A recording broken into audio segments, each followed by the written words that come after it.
शुरू करें। अनुशीलन YouTube channel के इस मंच पर आप सभी लोगों का स्वागत है। इसके पहले हमने कांटियन इथिक्स यानी कांट के नीति शास्त्र पर एक वीडियो बनाया था, जिसको हमारे श्रोताओं ने काफी लाइक किया है। उसी कंटिन्यूटी में हम कांट पर एक द्वितीय वीडियो बना रहे हैं, जिसका शीर्षक होगा, इसकी टाइटल होगी कैटेगरिकल इंपेरेटिव या निरपेक्ष आदेश, अहेतुक आदेश, इस रूप में इसे नाम दिया जाता है। यद्यपि इसके पहले जो हमने वीडियो बनाया था कर्तव्य के लिए कर्तव्य या शुभ संकल्प, ये सब भी कांट के नीति शास्त्र के बहुत प्रमुख तत्व हैं और कर्तव्य के लिए कर्तव्य एक अहेतुक आदेश के रूप में प्रस्तुत किया गया है। किंतु अहेतुक आदेश क्या है, इसके संदर्भ में आज हम इस वीडियो में कुछ चीजें बहुत संक्षेप में प्रस्तुत करना चाहेंगे अपने उन श्रोताओं के लिए जो नीति शास्त्र के बेसिक कॉन्सेप्ट्स, मूलभूत अवधारणाओं को समझना चाहते हैं। विशेष रूप से जो इथिक्स का 4th पेपर रखा गया है, उसमें भी कांट जैसे प्रमुख जर्मन नीति शास्त्री के विचारों से अवगत होना आवश्यक है। तो सबसे पहली बात आती है कि अहेतुक आदेश या कैटेगरिकल इंपेरेटिव या निरपेक्ष आदेश क्या है। कैटेगरिकल इंपेरेटिव को समझने के लिए हमें देखना पड़ेगा कि आदेश अनेक प्रकार के होते हैं, जिसमें हम मुख्य रूप से इन्हें 2 वर्गों में विभक्त कर सकते हैं। पहला है हाइपोथेटिकल इंपेरेटिव, जिसको हिंदी में कहेंगे सापेक्ष या सहेतुक आदेश। लेकिन अहेतुक आदेश सहेतुक आदेश से बिल्कुल अलग है। कैटेगरिकल इंपेरेटिव को समझने के लिए ये आवश्यक है कि सबसे पहले हम देखें कि इसके विपरीत कौन सा आदेश हो सकता है। वो है कैटेगरिकल इंपेरेटिव के विपरीत या उससे भिन्न हाइपोथेटिकल इंपेरेटिव या कंडीशनल इंपेरेटिव या सापेक्ष आदेश। सापेक्ष आदेश क्या है? सापेक्ष आदेश स्वयं साध्य नहीं है, बल्कि किसी साध्य को प्राप्त करने का साधन है।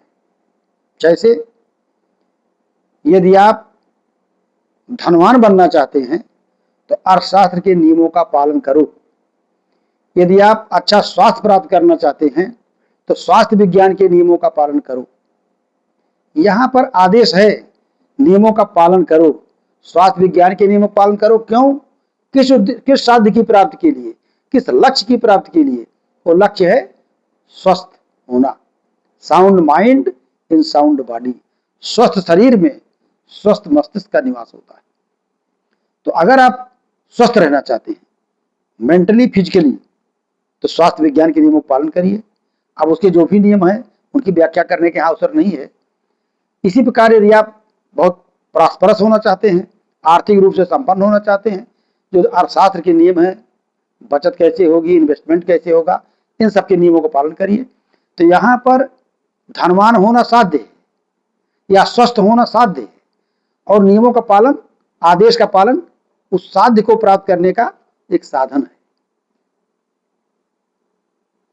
कांट के अनुसार सहेतुक आदेश या हाइपोथेटिकल इंपेरेटिव नैतिक नहीं है। ये नैतिकता को व्यक्त करने के लिए पर्याप्त नहीं है। इसके लिए उनका कैटेगरिकल इंपेरेटिव कहा। कैटेगरिकल इंपेरेटिव निरपेक्ष आदेश स्वयं साध्य है। निरपेक्ष आदेश निश्रेयस है, समम बोनम है, हाईएस्ट गुड है, शुभ संकल्प पर आधारित है, या किसी साधन को, किसी साध्य को प्राप्त करने का साधन नहीं है। जो हाइपोथेटिकल आदेश है, सापेक्ष आदेश है, वह किसी नियम को, किसी साध्य को प्राप्त करने के साधन है। निरपेक्ष आदेश स्वयं साध्य है, अपने आप में शुभ है, किसी उच्चतर साध्य को प्राप्त करने का साधन नहीं है। ये बेसिक कंसेप्ट है कि अहेतुक आदेश क्या है। इसके अतिरिक्त कांट कहता है कि नैतिक नियम, अहेतुक आदेश कोई ईश्वरीय नियम नहीं है। बहुत से लोग मानते हैं धार्मिक आदेश सर्वोच्च होता है, ईश्वर का आदेश सर्वोच्च होता है। जो धर्म ग्रंथ हैं, स्क्रिप्चर्स हैं, उनमें जो बातें कही गई हैं, श्रुति है, रेवलेशन है, वो सर्वोच्च है। कांट कहते हैं ऐसा नहीं है। निरपेक्ष आदेश, नैतिक आदेश ईश्वरीय आदेश नहीं है। ईश्वर के भय से कोई कर्म करना नैतिक नहीं है, क्योंकि यहाँ ईश्वरीय दबाव है, ईश्वर का भय है, स्वर्ग का लोभ है और नरक के पतन के हेल में जाने का भय है, स्वर्ग प्राप्त करने की लालच है। तो कहा यह निरपेक्ष आदेश, नैतिक आदेश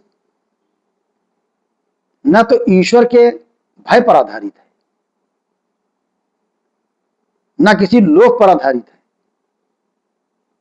बल्कि यह अपने आप में साध्य है, जो स्वतंत्र संकल्प पूर्वक है। इसकी कहा गया गुडविल, शुभ संकल्प, पूर्ण रूप से स्वतंत्र है। हम किसी दबाव में निर्णय नहीं ले रहे हैं। बाह्य दबाव के कारण, बाह्य भय के कारण, प्रलोभन के कारण, जैसे हम इसके पहले वीडियो में बताएं, प्रवृत्तियों के कारण जिस आदेश का पालन किया जाता है वो आदेश निरपेक्ष नहीं हो सकता है, वो आदेश नैतिक नहीं हो सकता है। नैतिक आदेश निरपेक्ष आदेश है, कोई शर्त नहीं है। इसके अतिरिक्त नैतिक आदेश नैतिक बाध्यता मूलक है। नैतिक आदेश में मॉरल ऑब्लिगेशन होता है। नैतिक बाध्यता क्या कहेंगे? Moral obligation. मॉरल ऑब्लिगेशन क्या है? नैतिक बाध्यता, नैतिक बाध्यता एक ऐसी व्यवस्था है जो स्वसंकल्पित है। हम जिस कर्म को करने के लिए दूसरों को कहते हैं, उस कर्म को स्वयं करने के लिए नैतिक रूप से बाध्य होते हैं, और जिस कार्य को करने का हम निषेध करते हैं, ऐसा नहीं करना चाहिए, तो सबसे पहले मेरे ऊपर लागू होता है, मुझे ऐसा नहीं करना चाहिए।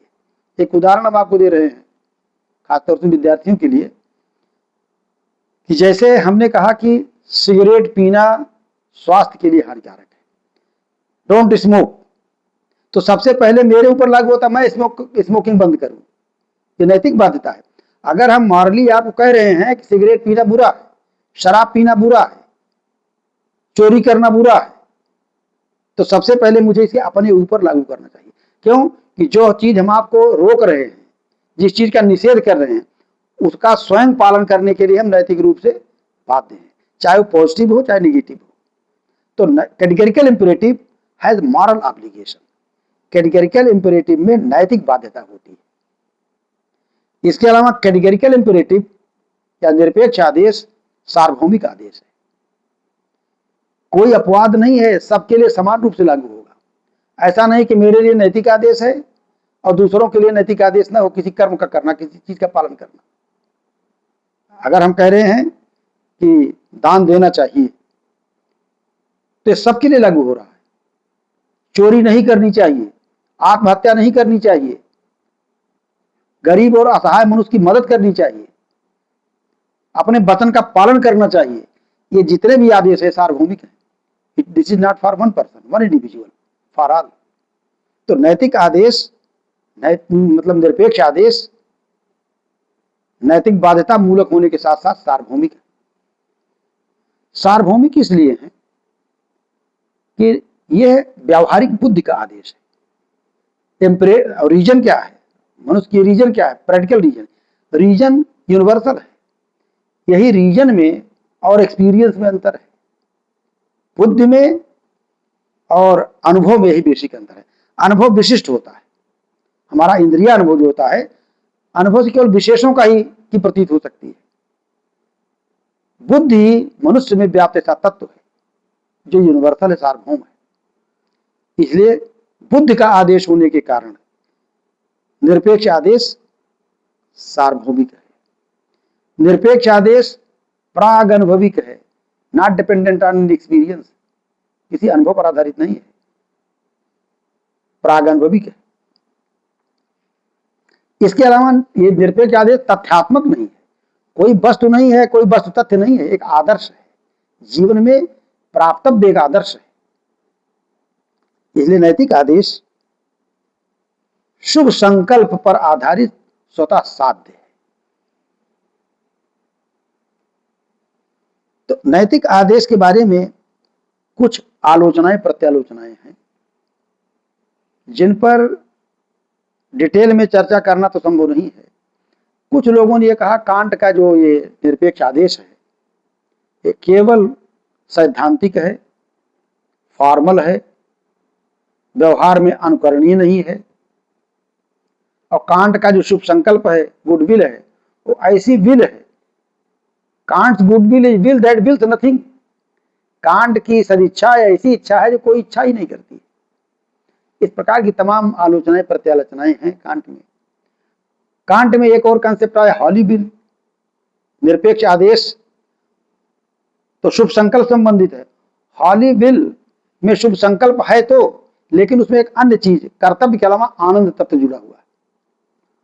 कांट कहते हैं कि शुभ संकल्प कर्तव्य के लिए कर्तव्य, अहेतुक आदेश अपने आप में साध्य श्रेय।